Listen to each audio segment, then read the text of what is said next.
Ahoy hoy! One of the cool things about doing even just these first few YouTube videos is that I'm finding I never know which direction I might go next.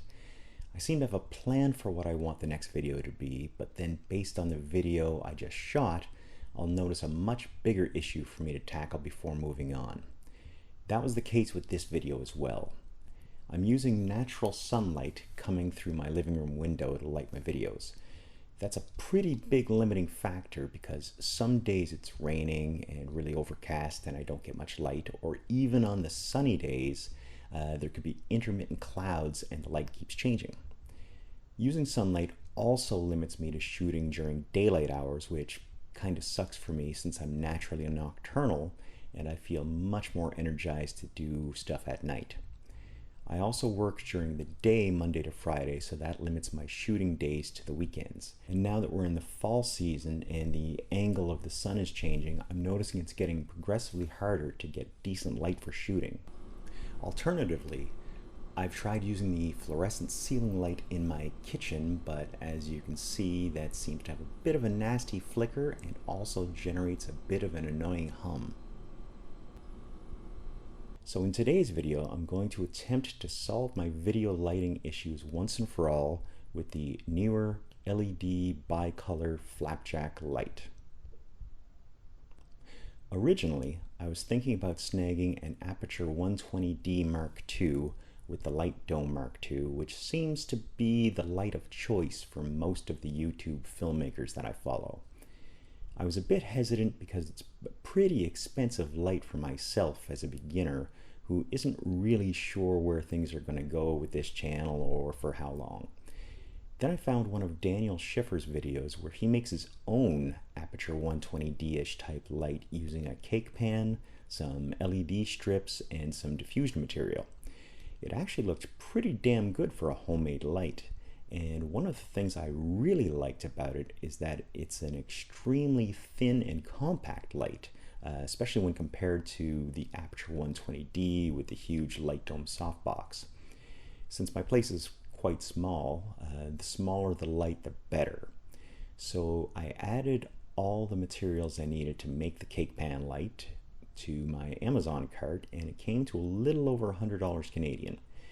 Then somehow I stumbled upon the Flapjack light from a company called Neewer or Neewer.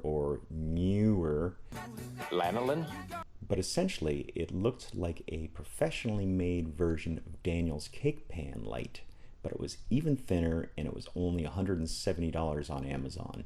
And since it was professionally made, there'd be far less risk of me electrocuting myself.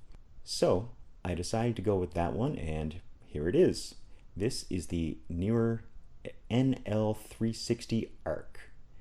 It's an LED bicolor ultra-thin flapjack edge light.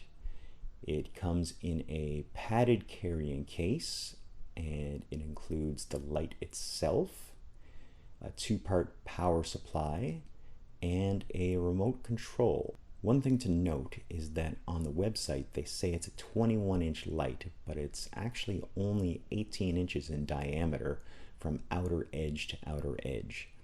And measuring the surface that actually lights up, it has a diameter of about 16 inches, so that's a bit misleading. Since this is my first light, I also had to buy a light stand to go with it, so I went with the Neewer S251 light stand. I like this one because it folds up to be pretty compact at about 20 inches in length. Comes with a little carrying bag and only weighs 2 pounds. I think it's actually lighter than that based on feel though. It can be set up to range in height from just under 2 feet to 6.5 feet. Since this is a bicolor light, the color temperature ranges from 3200 Kelvin to 5600 Kelvin, so from tungsten to daylight. One thing to note about me is that I'm not a fan of cords or cables. I don't like to be tethered to something stationary. So while this light does come with a power supply that plugs into the wall, it also has the option to use a V-mount battery. So I reckon I'll probably be snagging a battery for it pretty soon. So for comparison, Here's me using natural sunlight in Toronto on October 24th, 2020 at 2 p.m. Here's using the fluorescent ceiling lights from my kitchen. And here's using the Neewer NL-360ARC Light at 5600 Kelvin and 1% power. After reviewing the footage shot with all three lights, I'm pretty happy with the bumping video quality that I get from using the Neewer light, although I will have to take care of this glare behind me. I will say that the natural window light has a much softer quality that I really like.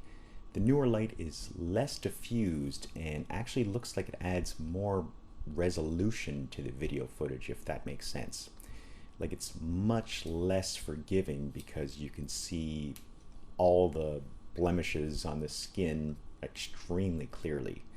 It kind of reminds me of when TV was going from SD to HD back in the early 2000s, and actors were worrying that all of their imperfections would be much more visible to audiences. So it looks like I'm going to have to step up my skincare routine.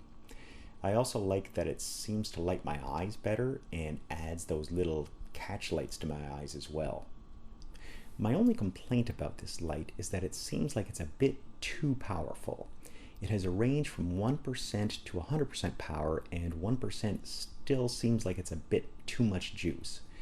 It would have been great if the first 1% was divided into tenths of a percent, and then it started going in full percentages beyond that to allow for a little bit of fine tuning. I hope you enjoyed this video and my lighting comparison. If you're interested in picking up this light or this stand, I've included links in the description below. I've still got lots more gear that I'll be adding to my setup in future videos, so stay tuned. Later.